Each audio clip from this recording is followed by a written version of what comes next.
Hello नमस्कार। मैं सभी माता पिताओं से एक अनुरोध करता हूँ कि आप अपने बेटे बेटियों को भी कुछ सिखाएं, कुछ समझाएं, जिसमें कि वो जब शादी होने के बाद परिवार में कैसे रहना चाहिए, कैसे नहीं है, दाम्पत्य जीवन में कैसे निभाना चाहिए, और ख़ास तौर पर बेटियों को भी, क्योंकि वही दूसरे घर में आती हैं, तो उनको उस घर में आके कैसे सामंजस्य रखना चाहिए, कैसे नहीं, कुछ चीज़ों के बारे में आप बीच बीच में बताते रहें।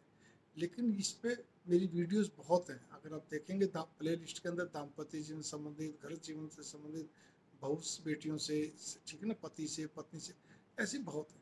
लेकिन यहाँ पर मैं किस चीज़ के लिए वीडियो आपको बता रहा हूँ कि जहाँ पे कुछ बच्चे क्या कहते हैं, एकल फैमिली में रहते हैं, खासतौर पर बेटियाँ एकल फैमिली से आती हैं, ज्वाइंट फैमिली में आ जाती हैं, तो उनको क्या कहते हैं, एडजस्टमेंट करने में कई बार दिक्कतें पैदा हो जाती हैं। तो देखिए, मैं तो एक ही चीज़ कहना चाहता हूँ, उस लड़की के माता पिता का भी कर्तव्य बनता है कि अपनी बेटी को बहुत अच्छे से समझाए कि भाई जॉइंट फैमिली सबसे सुखद फैमिली होती है। सुविधा मतलब कहने का था, बहुत सारी सुविधाएं हमें मिलती हैं, और एक यूनिटी का एक अलग ही आनंद है, जिसको कहना चाहिए, ठीक है ना। उसके अलावा बल्कि होता क्या कि जरा सी कोई बात हो तो पियर वाले भी क्या होते हैं, बातों को, छोटी छोटी बातों को कलब करके, छोटी छोटी बातों को कलब करके, जोड़ जाड़ के, और उसको इतना बड़ा बना लेंगे कि उसको ज्वाइंट फैमिली से खुद ही अलग कराने के लिए तैयार थे कि नहीं, मेरी बेटी अपने पति के साथ अलग रहेगी। ऐसे कई किस्से देखने में आते हैं, मैं इसमें अभी उसमें नहीं जा रहा, कोई बात बात में। इसी प्रकार से यहाँ पे क्या रहता है, कई बार बेटे भी ऐसे ही कर जाते हैं, चाहे ज्वाइंट फैमिली में, लेकिन पत्नी आने के बाद उनको लगता है कि नहीं, हम कुछ असहज महसूस कर रहे हैं, तो वो एकदम से उखड़ जाते हैं और अलग होने की चेष्टा करते हैं।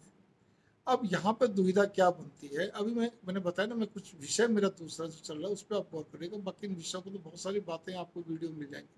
अब होता क्या, माँ बाप जो होते हैं वो पूरी रस्साकस्सी में आ जाते हैं कि नहीं, मेरा बच्चा मेरे से अलग नहीं करूंगा, वे अलग मकान में नहीं जाएंगे, चाहे एक ही जगह रहते हो, तो उसकी बात है। एक तो होता सर्विस के कारण से अलग रह रहे हैं, वो एक अलग बात है, उसकी बात नहीं कर रहा। लेकिन जो एक ही मकान में रह रहे हैं, मैं उनकी बात कर रहा, नहीं नहीं, मेरी नाक कट जाएगी, मैं अलग नहीं करूंगा।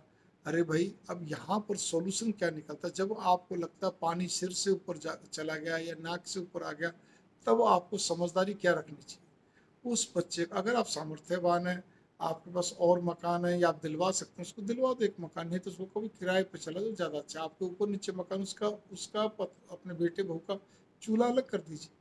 इससे ज़्यादा कुछ भी नहीं हो सकता, क्योंकि वो पत्नी भी चाहती मेरे बीच में कोई, बहू भी चाहती मेरे बीच में कोई इंटरफेरेंस ना हो, हस्तक्षेप ना हो। बेटा भी यही चाहता है, कई जगह बेटे भी होते हैं। तो अब उस जगह पे केवल हल यही निकलता है।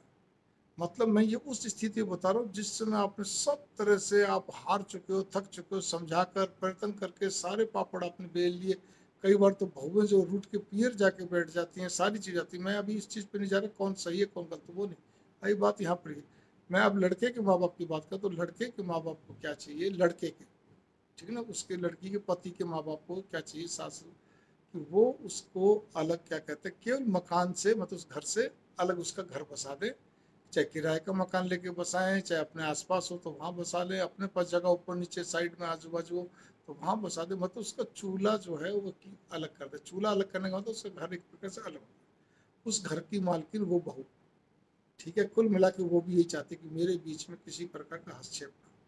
तो ये बातें ना बहुत गहरी हैं, लेकिन इस पर अगर आप गहराई से विचार करेंगे तब पाएंगे।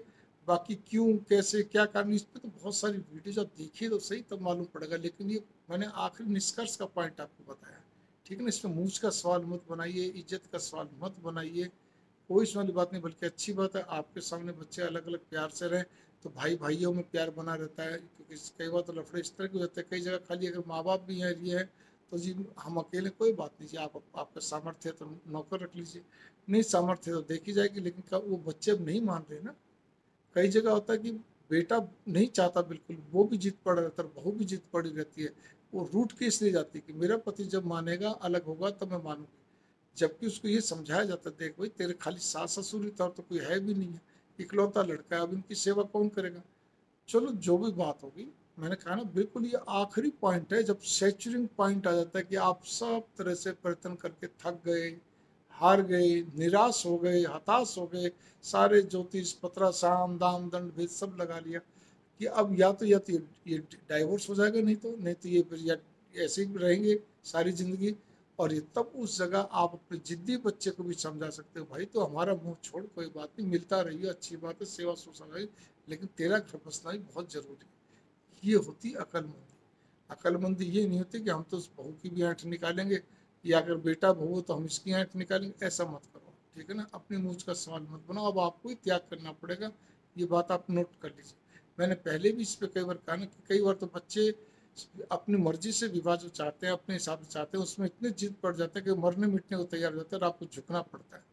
आप चाहते हो बच्चा जो उसके संतान पैदा हो, पहले साल में दूसरे साल में किसी प्रकार हो जाए, पहले साल में जब दूसरे साल में हो जाए, और वो आपको ये नहीं मालूम कि वो अपनी प्लानिंग करके चलने का हमें 3 साल से पहले करना ही नहीं है। तो इसीलिए मैंने आपको कहा ना, बच्चों का आजकल अपना एक फिनोमेना है, अपना स्टाइल है, सब कुछ है। घर बसाने के लिए अगर हम बड़े लोगों को त्याग करना पड़ता है, उस पर आप गौर कर लीजिए। मंगल कामना, नमस्कार।